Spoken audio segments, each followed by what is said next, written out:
America has thousands of restricted areas. Most have logical explanations. Military bases, labs, intelligence facilities, but then there are the places that feel different. The ones where the security is far beyond what their official purpose should require. The ones where guards appear before you even see a fence. The ones where the government gives a small piece of an answer, but leaves out the part that matters most. There is a building inside Fort Meade that even soldiers stationed there cannot enter, and no one knows exactly what goes on inside. Fort Meade in Maryland is headquarters to the National Security Agency. The base itself is heavily guarded, but there is one specific building, simply known as OPS 2B, that stands out from the rest. This place is surrounded by its own perimeter inside the base. Access is restricted to a select group of NSA personnel, and even high-ranking officers at Fort Meade do not know what is stored or conducted inside. Contractors who work in other NSA buildings say that the security around this place is drastically stronger and monitors every movement in the surrounding area. This building is known for being windowless, constantly vibrating from the machinery inside, and connected to underground levels that are not documented on any public construction plan. What makes the situation even more unusual is that this place continues to expand.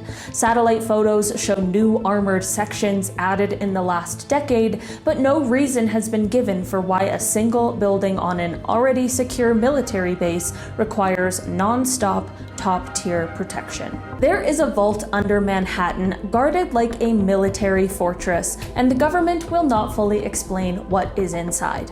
The Federal Reserve Bank of New York has a vault buried 80 feet below street level. Everyone knows it stores gold. What people do not know is how much security surrounds the vault and why. The vault is monitored 24 hours a day by armed officers, motion sensors, earthquake sensors, and air pressure sensors. These are normally used in nuclear facilities, not financial ones. The deeper corridors require staff to pass through compartments that seal behind them before the next door opens. While the Federal Reserve says the vault stores around 7,000 tons of gold, independent auditors have never been fully allowed access to verify this number. Certain rooms connected to the vault have no public explanation. Even within the Federal Reserve System, only a handful of people have access to the deepest sections. Because the vault sits at one of the lowest bedrock points in Manhattan, some analysts believe it houses emergency backups of financial networks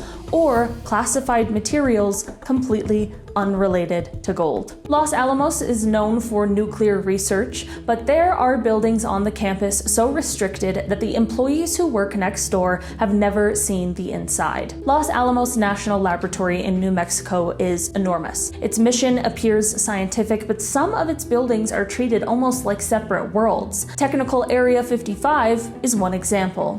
While the lab publicly states that the area handles plutonium work, certain wings inside TA-55 are completely unlisted. Workers who have spent decades at Los Alamos say they have never been told what goes on in those secured areas. Construction crews brought in to renovate nearby buildings report being escorted away anytime their projects brought them too close. Sensors line the trees near the area, and guards patrol the perimeter non-stop. The government's official explanation has always been that these sections are simply hazardous, but the security goes far beyond standard hazard protocols. These buildings remain active at all hours, lights stay on even during holidays, deliveries come in at night, and audit records for these wings are classified. Locals call it the compound, but no one knows who owns it, and anyone who walks near it is confronted instantly. Hidden in the woods of Warren County, Ohio, is a fenced compound that has been guarded for decades. The fence is topped with razor wire, the perimeter is covered in motion sensors, and the entrance has a guard booth that remains occupied 24 hours a day.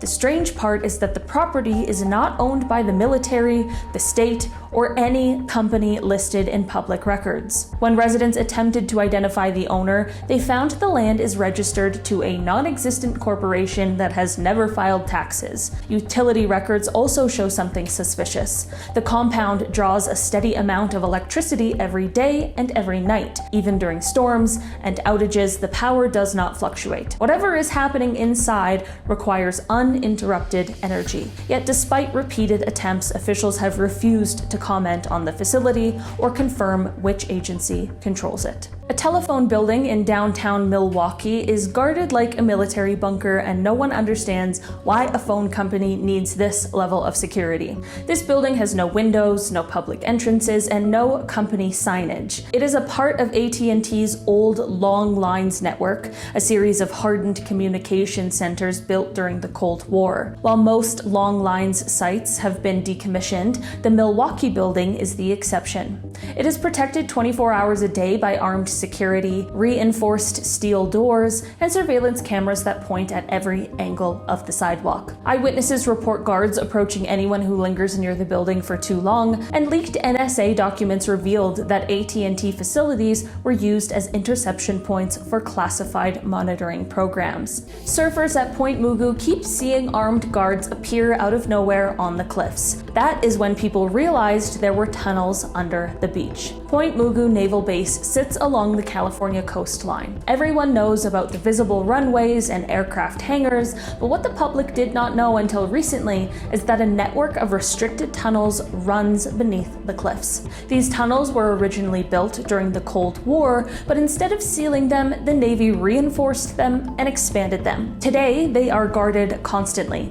Even beachgoers who accidentally wander too close to the cliffside entrances are approached by armed patrols. Some of the tunnel entrances are disguised with rock-colored coverings, others are hidden behind locked metal hatches set into the base of the cliffs, and satellite images show ventilation shafts that were added in the last decade, suggesting that the tunnels are still in active use. Under one of the most famous hotels in the world is a classified bunker guarded non-stop, and guests staying above it have no idea it exists. The Waldorf Astoria was more than a luxury hotel. It served as a diplomatic site for US presidents, foreign leaders, and high-ranking officials. To protect these individuals, the government built a hardened underground room known as PEOC East. It was designed as a secure communication bunker, and what makes the Waldorf bunker mysterious is not that it exists, but how it is guarded. Access tunnels leading to it are monitored 24 hours a day by federal agents. Surveillance systems track movement throughout the basement, and specific service elevators are programmed to lock automatically if someone without clearance enters them. The government has never released a description of the bunker's interior. It is unknown whether the bunker is still used or if it has been updated. Even after the hotel changed ownership, federal control of the bunker remained. There is a patch of desert where drones vanish from radar, and the military guards it without telling anyone what is being tested there. Black Dart began as a counter-drone program. The Navy tested detection and interception strategies for unmanned aircraft, but over time the program expanded and moved into a heavily secured zone near Lake China, California. This section of desert is constantly patrolled. It contains large shielded structures, sensor arrays, and underground access points. However, no documents describe what the Navy currently does there. Satellite imagery shows unusual activity, craters appear and disappear, temporary shade structures are built and removed, aircraft without identifiable markings are seen entering the area, yet none of these events appear on public flight logs. What makes this site more mysterious is that the Navy shut down public references to Black Dart years ago. The program still exists, but in total secrecy. A remote patch of desert covered in ancient petroglyphs is protected by armed guards, and the government refuses to say what they built under it. Near Nye County, Nevada, is a canyon filled with ancient rock carvings. Archaeologists have studied the area for decades, but in the early 2000s, a fenced compound was suddenly built near the center of the canyon. This compound is guarded 24 hours a day and includes a large underground entrance. Researchers attempting to document the carvings have been stopped by federal officers and told that the land has been reclassified. No public notice was ever issued. The restricted area contains a single large building, several sensor towers, and ventilation shafts carved into the canyon walls. This suggests that the facility extends deep into the rock, yet there are no documents describing construction, funding, or purpose. There is no proof and no explanation for this intense security. It seems like it is simply a blank space with guards. Mount Weather is already one of the most secret places in America, but there is a second facility nearby that is guarded just as heavily and rarely mentioned anywhere. Part 1 of this series covered the main Mount Weather facility, but what most people do not know is that FEMA operates an auxiliary site only a few miles away. This location is hidden within the Blue Ridge Mountains and is protected at levels identical to the main complex. Residents who live near this auxiliary site report constant patrols, unmarked vehicles, and fences that appear to shift in location over time as the facility expands. Satellite images show new roads carved into the forest, along with reinforced entrances that lead underground. Unlike the primary Mount Weather facility, the auxiliary site has no official name. Government documents refer to it only with coded location numbers, and FEMA refuses to discuss any operations there. Alright guys, that has been our list for today. Thanks so much for checking it out. I've been your host today, Olivia Kozlowski, and I will see you again soon. Bye!